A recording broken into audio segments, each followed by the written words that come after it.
क्रूस पर इसलिए लटकाया गया कि अब्राहम की आशीष मसीह यीशु में अन्य जातियों तक पहुंच जाए। Hallelujah, hallelujah, hallelujah, hallelujah. फिर से सुने इस वचन को। कहता मसीह ने जो हमारे लिए श्रापित बना, हमें मोल लेकर व्यवस्था के श्राप से हमें छुड़ाया है, क्योंकि लिखा है जो काठ पर लटकाया जाता है वह श्रापित है। यह इसलिए हो पाया, ये इसलिए हो पाया, बोलो यीशु श्रापित इसलिए बना। यीशु श्रापित इसलिए बना। कम ऑन एवरीवन, यीशु श्रापित इसलिए बना, यीशु श्रापित इसलिए बना कि मैं श्राप के अधीन न रहूं। कि मैं श्राप के अधीन न रहूं। यीशु श्रापित इसलिए बना, यीशु श्रापित इसलिए बना। ध्यान से समझ के सुनकर फिर बोलिएगा, यीशु श्रापित इसलिए बना यीशु श्रापित इसलिए बना कि मैं अब्राहम की आशीषों का अब्राहम की आशीषों वारिस हो जाऊं। Hallelujah, hallelujah. और अगली बात को देखिए, लिखा है कहता ये इसलिए हुआ कि अब्राहम की आशीष मसीह यीशु में अन्य जातियों तक पहुंचे और हम विश्वास के द्वारा उस आत्मा को प्राप्त करें जिसकी प्रतिज्ञा की गई थी कि वो आएगा और तुम सामर्थ पाओगे और दुनिया के शोर तक मेरे गवाह बन जाओगे। Hallelujah, hallelujah. कितना इंपॉर्टेंट है ये वर्ड और इसे समझना कितना जरूरी है। श्रापित बन गया यीशु कि हम पवित्र आत्मा को पा रहे, कि हम आशीष के वारिस हो जाएं। देखिए एक वचन और पढ़िए आप, गलातियों 3 उसकी 29 को भी यदि आप देख लें, यह भी एक भविष्यवाणी की नजरों से आपने इसे देखना है। देखा है, यदि तुम मसीह के हो, यदि जी हाँ, यदि आप मसीह में आ गए हैं, यदि आप मसीह के ऊपर विश्वास कर रहे हैं, यदि आप मसीह को उद्धारकर्ता के रूप में कबूल कर चुके हैं, जी हाँ, ये वचन आप ही के लिए है। जरा ध्यान से देखिएगा और भविष्यवक्ताओं की नजरों से परमेश्वर आपकी आंखों को खोले और इस वचनों की समझ आपको देगा, पिता यीशु के नाम से, आमीन। यदि तुम मसीह के हो तो अब्राहम के वंश और प्रतिज्ञा के अनुसार वारिस भी हो, वारिस भी हो। हालेलुया, हालेलुया, बोलिए ना हालेलुया। अब अब्राहम के साथ क्या प्रतिज्ञाएं की गई, मैं आपको जरा उसके बारे में बताना चाहता हूं। अब्राहम मिलता है हमें उत्पत्ति की किताब में। जरा आ जाइए, फिर हम उत्पत्ति में देखते हैं ताकि हमें पता चले भाई हमारे नाम पर क्या क्या लिखा गया है। और ये शैतान बड़ा चालाकी से हमारे जीवन में घुस आया और हमारे जीवन को जो नष्ट कर रहा है, इसकी ऐसी की तैसी हम इसे निकालेंगे क्योंकि यीशु हमारे साथ है। Hallelujah, hallelujah, hallelujah. आइए आप जरा अब्राहम की आशीषों के ऊपर जरा एक बार नजर मारें। और रिया मखान अमन था, लाब्रोसा का नमन था। उत्पत्ति की किताब 17 अध्याय उसकी 4 आयत को यदि आप पढ़ेंगे तो लाबूसा का नमा रिया नमन था, अपनी क्या बोलते उसे, सॉरी क्या बोलते हैं जो विरासत, या हिंदी में और भी कुछ कह सकते हैं, जो इकरारनामा, मतलब जो मरने के बाद आपको मिलता है। मतलब आपके पिता के पास अरबों खरबों की प्रॉपर्टी है और आपको पता भी नहीं है, आपको एकाएक पता चलता है कि वो ज़मीन आपके नाम पर निकल आई, वो अरबों की है, तो सोचो कैसा होगा। तो यही मैं बोलो हालेलुया। वो अरबों की प्रॉपर्टी जो आपके नाम की गई, जो आपके वंश के नाम की गई, उसके बारे में मैं आपको बताने जा रहा हूँ, जिससे आपको पता भी नहीं था। आप अरबपति हैं, आप अमीर व्यक्ति हैं, लेकिन शैतान क्या कर रहा था, झूठ में फंसाकर आपको गरीबी के दास्तव में जीवन में लेकर जाना चाहता था। मेरे साथ अंगीकार करें, बोलें कि मैं पूछ होने के लिए नहीं, होने के लिए नहीं, सर होने के लिए ठहराया गया हूँ। मैं उद्धार लेने के लिए नहीं, वरन देने के लिए बुलाया गया हूँ, क्योंकि मैं मसीह में हूँ। आमीन, हालेलुया। ध्यान मेरी तरफ, बोलो हालेलुया। कहता देख 17 अध्याय उत्पत्ति की किताब 17 अध्याय उसकी 4 आयत, देख मेरी बाचा तेरे साथ बंधी रहेगी, इसलिए तू जातियों के समूह का मूल पिता हो जाएगा। इसलिए अब से तेरा नाम अब्राहम ना होगा, परंतु तेरा परमेश्वर ने तेरा नाम अब्राहम रखा है, क्योंकि मैंने तुझे जातियों का समूह का मूल पिता ठहरा दिया है। मैं तुझे अत्यंत फलवंत करूंगा। पहली बात तो उसने कहा जब अब्राहम के जीवन में बच्चे की आशीष नहीं है। यदि आप जितने भी इस समय वो बहनें मुझे देख रही जिनके पास बच्चे की आशीष नहीं है, जो बांझपन का सामना कर रही, अपने गर्भ पे हाथ रखें। इसी समय मैं आशीष देना चाहता हूं आपको। बोलो, मसीह में अब्राहम के साथ मैं संगी वारिस हूँ। अब्राहम को आशीष दी गई थी जातियों का पिता होने के लिए। सारा को आशीष दी गई थी मूल माता होने के लिए।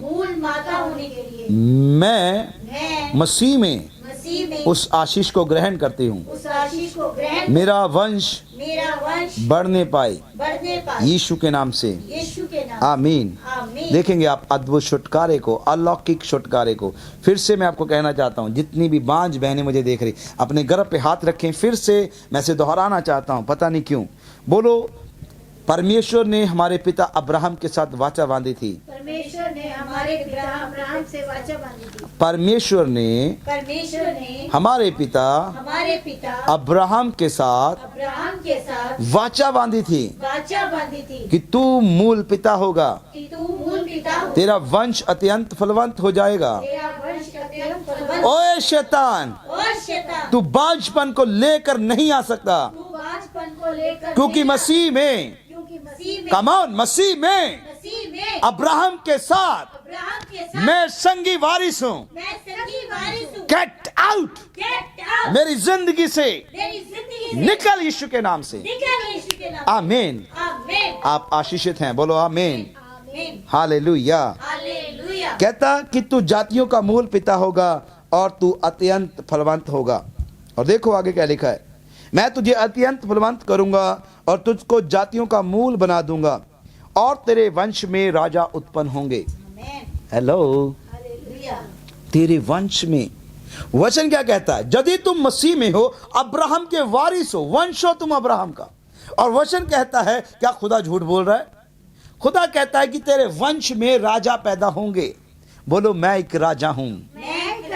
यस, यदि आप प्रकाशित वाक्य को देखेंगे, यीशु का वचन, इस पर आप यहाँ पर हाथ रखें, जरा उस वचन में आ जाइए। प्रकाशित वाक्य यहाँ पर आपने छोड़ना, मैं वापस वहीं पे आऊंगा। जरा याद रखिए, मैं आपको आपकी विरासत दिखाना चाहता हूँ कि आप कौन हैं, आपको आईना दिखाना चाहता हूँ। ये शैतान बड़ा झूठा है, आपको दास्तव में रखा है इसने आज तक, लेकिन आज आप छुड़ाए जा रहे हैं, क्योंकि सत्य आजाद करता है यीशु के नाम से। हालेलुया। और वचन कहता है, एक अध्याय उसकी 6 आयत में कहता, हमें उसने एक राज्य और अपने पिता के लिए याजक भी बना दिया है। Hallelujah, hallelujah. उसने हमें एक राज्य, एक ऐसा किंगडम बनाया, ऐसे राजे बनाया। उसने हमें राजा होने के लिए ठहराया। इसीलिए तो लिखा गया कि वो राजाओं का राजा और प्रभुओं का प्रभु है। बोलो हालेलुया, हालेलुया। बोलो, मैं श्राप में जीवन नहीं जीऊंगा, क्योंकि मसीह में मेरी विरासत मुझे मिल गई है। अब मैं क्लेम करूंगा, मैं केस लड़ूंगा, क्योंकि मैं तो वारिस हूँ हर एक वो आशीष का जो अब्राहम के साथ बांधी गई थी। आमीन। ताली बजाकर से अपने जीवन में रिसीव करें। हालेलुया। और लिखा है 7 अध्याय में, और मैं तेरे साथ और तेरे पश्चात पीढ़ी पीढ़ी तक तेरे वंश के साथ इस आशय की जुग जुग की वाचा बांधता हूं। जुग जुग, ये खत्म नहीं होगी। अब्राहम, तू अब्राहम नहीं, अब्राहम कहलाएगा। मैं तुझे मूल पिता बनाऊंगा, तुझे अत्यंत फलवंत करूंगा, तेरे वंश में राजा पैदा होंगे। यदि आप वंश हैं, यदि आप अधिकारी हैं उन सारी आशीषों के, तो आज आप अपने जीवन को देखिए, आप कहां पर जीवन जी रहे हैं। क्या आप बांझपन में जीवन जी रहे हैं? क्या आप गरीबी का जीवन जी रहे हैं? क्या आप एड़ियां रगड़ रगड़ कर जीने वाला जीवन जी रहे हैं? यदि ऐसा जीवन जी रहे तो वहां पर श्राप हो सकता है, आपको उसे तोड़ना ही होगा यदि आपने आशीषित होना है। Hallelujah, hallelujah. डोंट ओरिया माकाता नामासो कोटोलो रोयना लेब्रोसा का नामान था, लेब्रोसा का नामान था। बोलो, मेरे साथ मेरे साथ, मेरी पीढ़ियों के साथ, मेरी पीढ़ियों के साथ, जुग जुग के लिए जुग जुग के लिए मेरे पिता ने मेरे पिता ये विरासत छोड़ी है, विरासत छोड़ी, जिसके बारे में कमौन अंगीकार करें, जिसके बारे में जिसके बारे में मुझे आज पता चल रहा है। मुझे आज पता चल रहा है। Hallelujah, hallelujah, hallelujah. हालेलुया। कहता मैं तुझको और तेरे पश्चात तेरे वंश को और सारे कनान देश जिसमें तू परदेशी होकर रहता है इस रीति से दूंगा कि वह जुग जुग उनकी निज भूमि रहेगी। आज तक इज़राइल में यहूदी बसे हुए हैं, आप जानते होंगे। मैं उनका परमेश्वर रहूंगा। फिर परमेश्वर ने अब्राहम से कहा, तू भी मेरे साथ बांधी हुई वाचा का पालन करना। तू मेरे पश्चात और तेरा वंश पीढ़ी पीढ़ी के लिए उसका पालन करे। वो वाचा क्या थी? कि तू और तेरा वंश खतना करे। जी हाँ, खतने की वाचा। अब्राहम ने कहा, यदि तू, अब्राहम से खुदा ने कहा, यदि तू भी मेरी वाचा का पालन करेगा, जो मैंने तुझे कंडीशन दी, तू से पूरा करेगा। देखो यहां पर लिखा है, मैंने तेरे साथ बांधी है जिसका पालन तुझे और तेरे पश्चात तेरे वंश को करना पड़ेगा। तुम में से एक एक पुरुष का खतना हो। हेलो, ये आशीषें कब फलेंगी? जब आपका खतना होगा। अब खतना, आप बोलेंगे पासवान मैं क्या खतना कराने जाऊं? अरे रुकिए रुकिए, वचन को पहले पूरा सुन लीजिए, फिर आप अपना निर्णय या अपना जवाब दीजिएगा। आइए मेरे साथ कुलुसियों की पत्री 2 अध्याय, कुलुसियों की पत्री, जल्दी से बाइबल को निकालना सीख जाइए। कुलुसियों की पत्री 2 अध्याय और उसकी 11 आयत को जब आपको मैं दिखाऊं तो आपको पता चलेगा कि खतना क्या है मसीह में। यहां पर लिखा है, उसी में तुम्हारा उसी में तुम्हारा ऐसा खतना हुआ जो हाथ से नहीं होता, अर्थात मसीह का खतना जिसमें शारीरिक देह उतार दी जाती है, उसी के साथ बपतिस्मा में तुम गाड़े गए हो। Hallelujah, hallelujah, hallelujah, hallelujah. मतलब यदि आपका बपतिस्मा हुआ है तो आपके जो आपका वादा था, जो कंडीशन थी, आपने उस कंडीशन को पूरा किया। मतलब आपका खतना हो चुका। खतना में क्या होता था? थोड़ा मांस बॉडी से अलग किया जाता था, लेकिन मसीह का खतना अलग है। बपतिस्मा जब हम लेते हैं तो हमारी पूरी देह, पुराना जीवन बीत गया, देखो सब कुछ नया हो गया। हालेलुया, बोलिए ना हालेलुया, हालेलुया। आप अब्राहम के साथ संगी वारिस हैं अजीजों। हालेलुया। आपको शराब में जीने की या शराब में मरने की या गरीबी में जीने की जरूरत नहीं है। आपको छुटकारा पाना है। Hallelujah, hallelujah. सोच कर देखिए, कल्पना करके देखिए, यदि कोई आपको बताए कि आपके नाम करोड़ों की प्रॉपर्टी आती है, तुम्हारा नाम वारिस के रूप में उसमें निकल आया, कोई पटवारी या तहसीलदार आपको आकर ऐसा बताए कि करोड़ों की जमीन तुम्हारे नाम है, तो क्या आप चुपचाप बैठे रहेंगे? क्या आप कोर्ट का दरवाजा नहीं खटखटाएंगे? क्या आप केस नहीं लड़ेंगे? जरा बताइए मुझे। तो इसी प्रकार से आत्मिक आशीषें हैं जो आपको मैं आज बता रहा हूं। आपको कोर्ट का दरवाजा खटखटाना होगा। आपका परमेश्वर आपके लिए न्याय करने के लिए उठ खड़ा होगा। Hallelujah, hallelujah, hallelujah, hallelujah. तो आइए, मैं चाहता हूं कि आप थोड़ा अब्राहम की आशीषों के बारे में देख लें। अब्राहम की आशीषें क्या थी? नंबर पहले, सबसे बड़ी आशीष अब्राहम के पास जो थी, जी हाँ, वो पैसा नहीं था, जी हाँ, वो दौलत भी नहीं थी। ये आशीष थी, लेकिन ये सबसे बड़ी नहीं थी। यदि आप परमेश्वर का वचन रीड करें, उत्पत्ति की किताब 18 अध्याय को आप बाद में पढ़िएगा, नोट कर लीजिए, से पढ़ना है आपने। जो बोला जाता है उसे आपने रीड करना है, तभी आप पूरी आशीष को प्राप्त कर सकेंगे। और उत्पत्ति की किताब अभी भी आप निकाल के रख सकते हैं। उत्पत्ति की किताब जब 18 अध्याय आप देखेंगे, वहां पर आपको पता चलेगा परमेश्वर के पास अब्राहम के पास सबसे बड़ी आशीष क्या थी। वो आशीष थी परमेश्वर के साथ गहन एक गूढ़ी मित्रता की। परमेश्वर और अब्राहम के बीच में एक मित्रता थी। Hallelujah, hallelujah. ये थी अब्राहम के जीवन में सबसे बड़ी आशीष। परमेश्वर उसकी सुनता था, परमेश्वर बताता था। जब उसने सदोम अमेरा को नष्ट करना था, परमेश्वर ने क्यों जरूरी समझा कि पहले मैं अब्राहम को बताऊं? उसने कहा कि जो बातें, ये 18 अध्याय में ये वाक्य मिलेगा आपको, कि जो बातें मैं करने वाला हूं क्या उसे अब्राहम से छुपा के रखूं? क्या अब्राहम मेरा मित्र नहीं? क्या आप इस आशीष का आनंद उठा रहे हैं? क्या आप परमेश्वर की मित्रता के साथ बने हुए? क्या परमेश्वर आपको कुछ भी करने से पहले बातें बताता है? यदि नहीं बताता तो अजीजो, आप अभी भी आशीष से वंचित हैं। परमेश्वर आपको बताएगा, आप परमेश्वर के साथ चल सकते हैं, जैसे अब्राहम के जीवन में ये सबसे बड़ी आशीष थी। हालेलुया। यहां तक कि क्या आप अब्राहम के बारे में देखते हैं कि अब्राहम परमेश्वर को सलाह देता है। जब वो लूत को भी वहां पर नष्ट करने जाता है तो अब्राहम उसे बताता है कि यदि वहां पर 100 लोग पापी हों और एक धर्मी हो, क्या तू उस एक के कारण 100 के कारण एक को भी मार देगा?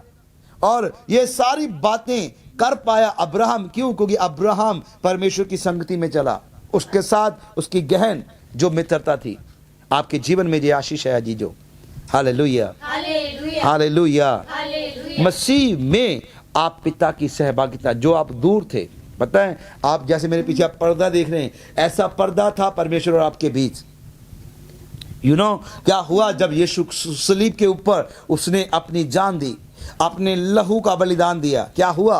वो पर्दा जो परमेश्वर और आपके बीच में था, ऊपर से लेकर नीचे तक फट गया।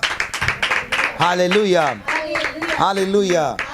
मतलब साफ है, अब दूरियां खत्म हो चुकी हैं। आप अब्राहम की उस आशीष के साथ, क्योंकि मसीह में ये आशीष आपके लिए खुल चुकी है, आप पिता के साथ चल सकते हैं। आप बातें कर सकते हैं, पिता ऐसे नहीं, ऐसे होना चाहिए था, पिता ऐसे होना चाहिए। पिता के साथ आप मित्रता का आनंद ले सकते हैं। यदि नहीं ले रहे, यदि आज भी आप दुआएं कर रहे हैं, यदि आप रोते हुए आपकी दुआएं करने जाते हैं, प्रभु मेरी दुआ को सुन ले, प्रभु मैं बहुत ऐसे परेशान हूं, प्रभु मेरे जीवन में कुछ भी आशा नहीं, इसका मतलब आप एक जीवन को, वो जीवन जो मसीह का जीवन है, आप उसे नहीं जी रहे। आपने उस आशीष को अभी तक नहीं समझा है। आप अब्राहम को देखें, वो ऐसे घंटों प्रार्थना करने के लिए नहीं जाता था, वो कभी भी मित्र के साथ कैसे बात होती है? हालेलुया। क्या आप मित्र के साथ बात करने के लिए अनुमति लेते हैं या तुरंत उसे डायरेक्ट फोन लगाते हैं? डायरेक्ट फोन लगाते हैं, आपको अनुमति लेनी नहीं पड़ती। बहुत सारे लोग हैं जो पहले मुझे कॉल करते थे, जो नए फेसबुक पे जुड़ रहे हैं, वो पहले अनुमति लेते थे। जब वो मुझसे मिल जाते थे, जब मैं बात करता था उनके साथ, जब मेरा उनके साथ दोस्ती हो जाता था, अब उन्हें अनुमति लेने की जरूरत नहीं है। वो डायरेक्ट मुझे फ़ोन करते हैं और पूछते हैं कि पादरी साहब हमने आपसे बातचीत करनी। ये क्या है? ये मित्रता। Hallelujah, hallelujah, hallelujah.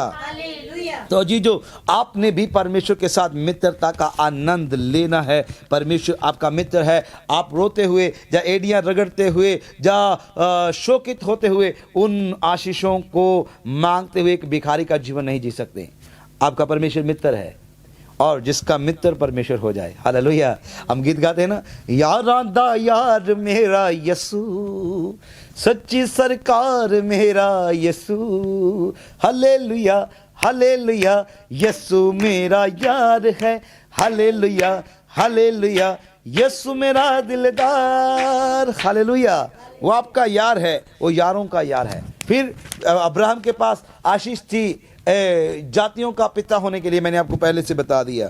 फिर उसके पास एक असीम आशीष थी कि अब्राहम के जैसा उस समय में कोई धनी व्यक्ति नहीं था। कैसे वो बढ़ता गया। जब अब्राहम घर से निकला था तो क्या था उसके पास? कुछ भी नहीं। यहां तक वचन कहता है कि लूत जो उसके साथ था, परमेश्वर ने उससे भी आशीष किया, उससे भी ब्लेस किया। कारण क्या था? क्योंकि अब्राहम परमेश्वर की निकटता में था। वो श्राप में नहीं जी रहा था, वो आशीष में जी रहा था। हालेलुया। यदि आप भी अपने जीवन में बढ़ोतरी को देखना चाहते हैं तो आपको आशीष में जीवन व्यतीत करना पड़ेगा। आपको समझना पड़ेगा कि आप एक आशीष जीवन जीने के लिए बुलाए गए हैं। आप ऐसे नहीं जी सकते। यीशु ने क्या कहा यूहन्ना 10 में और उसकी 10 आयत में, कि मैं इसलिए नहीं आया कि तुम पर दंड दूं, मैं इसलिए आया हूं कि तुम जीवन पाओ और बहुतायत का पाओ। Hallelujah, hallelujah. जरा कृपा अपने ऊपर दृष्टि करके डाल कर देखें, क्या आप बहुतायत का जीवन जी रहे हैं? क्या अभी भी आपके जीवन में बहुत सारी प्रार्थनाओं के विषय हैं? क्या अभी भी आपका जीवन जो है बहुत मुश्किलों से घिरा हुआ? यदि ऐसा है तो आपको अभी भी इस सेवकाई की जरूरत है, जिस सेवकाई को मैं कर रहा हूँ, श्रापों को तोड़ने की सेवकाई। Hallelujah, hallelujah. वचन बताता है उसका उत्पत्ति 23 अध्याय को, जब 21 अध्याय को 12 अध्याय को आप पढ़ते हैं तो ये सारे अध्याय आपको बताते हैं कि जो अब्राहम दिन प्रतिदिन बढ़ता गया, वो आशीष पे आशीष पाता गया, यहाँ तक कि जिस देश में वो जाता उस देश के जो प्रधानमंत्री राष्ट्रपति होते उनके साथ डर के मारे वाचा बांधने आते। उनसे डरते, क्योंकि अब्राहम एक धनी व्यक्ति था, वो डर रखते थे उनसे। क्या आप जो है एक ऐसा जीवन जी रहे हैं? क्या आप अपने जीवन में धन की कमी को देख रहे हैं? क्या आप अपने जीवन में धन को देख रहे हैं कि वो आता है और चला जाता है? तो अजीजों, वो श्राप हो सकता है। आपको आशीष होने के लिए बुलाएगा, क्योंकि वचन कहता है कि यीशु क्रूस के ऊपर इसलिए चढ़ गया, इसलिए वो श्रापित बना कि मसीह में जो अब्राहम की आशीषें हैं वो आप तक पहुंचती हो जाए। Hallelujah, hallelujah, hallelujah. और सबसे बड़ी आशीष जो हमने यहाँ पर पढ़ी है वो है पवित्र आत्मा का दान। Hallelujah, hallelujah, hallelujah. और जब पवित्र आत्मा आपके ऊपर आता है, पता है, आप अपने जीवन में आशीष को प्राप्त करते हैं। हालेलुया। और मैं इस टीचिंग को अभी कंटिन्यू करूँगा, और जितना आपको सिखाया जाता है उसके ऊपर आप कार्य करें। आज आपने सीखा है कि आप आशीष होने के लिए बुलाए गए हैं। जगह में श्राप हो सकते हैं, केयरफुल, प्रार्थना